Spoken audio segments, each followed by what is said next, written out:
हमारे साथ हैं वरिष्ठ वकील माजिद मेमन। मेमन साहब, आप संगीतकार नदीम को भारत लाने का जो केस था उसमें आप लंदन में रहे, लंदन के कोर्ट्स को आप जानते हैं। माल्या ने पिछले दिनों कहा कि वो जो बैंक है भारत के पब्लिक सेक्टर बैंक, वो आपसी बातचीत से मसले सुलझा देते हैं। ये लाभ मुझे क्यों नहीं मिलना चाहिए? क्या माल्या अभी से अपनी जमीन तैयार कर रहे हैं बचाव की? देखिए, सबसे पहले तो दीपांगी, मैं दर्शकों को ये बता दूं कि मानव अधिकार का जो मेयार है वो भारत के मुकाबले में इंग्लैंड में बहुत ऊंचा है। वो वहाँ एक थोड़ा सा भी मानव अधिकार का उल्लंघन होता है तो उसे बहुत बड़ी बात समझा जाता है और उसका लाभ जो है वो जो मानव अधिकार के उल्लंघन की बात करता है उसके हक में हो जाता है।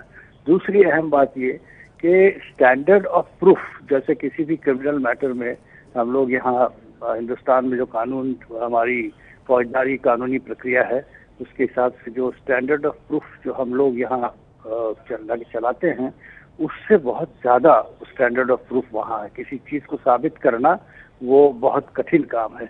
रहा सवाल विजय माल्या पे आरोप था, विजय माल्या के पास बहुत बचाव के रास्ते हैं, उनके पास बहुत रिसोर्सफुल आदमी है, बहुत पैसा खर्च कर सकता है, दुनिया के बेहतरीन वकीलों को नियुक्त कर सकता है।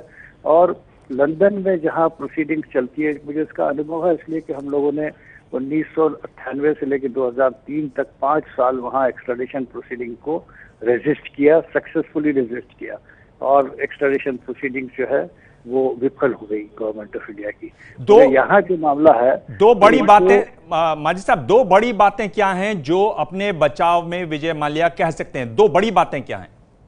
देखिए, एक तो बात वो ये कहेगा कि ये एक सिविल ट्रांजैक्शन था, पैसों का धंधे का मामला था, जहां मेरा एरर ऑफ जजमेंट की वजह से मुझे भारी नुकसान हुआ और वो नुकसान में कहीं कोई क्रिमिनलिटी नहीं है, वो ये कह सकता है। मैं एक हाइपोथेटिकली आपको बता रहा हूँ कि इसमें कोई मेरा क्रिमिनल इन्वॉल्वमेंट नहीं है, मुझे नुकसान हुआ और वो नुकसान को मैं मान रहा हूँ। मैंने कोई ये बात से इनकार नहीं किया कि मेरे ऊपर इतना कर्जा है और ये कर्जा मुझे चुकाना है, लेकिन इस कर्जे को चुकाने के कई रास्ते हैं। एक रास्ता तो ये है कि बैठकर कोई कॉम्प्रोमाइज नहीं किया जाए बैंक के साथ या जिनका कर्जा है, जिनके हम कर्जदार हैं उनके साथ। तो दूसरा ये है कि हमें इंस्टॉलमेंट पर मौका दिया जाए कि हम आहिस्ता आहिस्ता लौटा दें पैसे। यहाँ क्रिमिनलिटी नहीं होती और यहाँ कोई क्रिमिनल इंटेंशन नहीं होता, मेरा नीयत खराब नहीं है, मैं पैसा लौटा देना चाहता हूँ।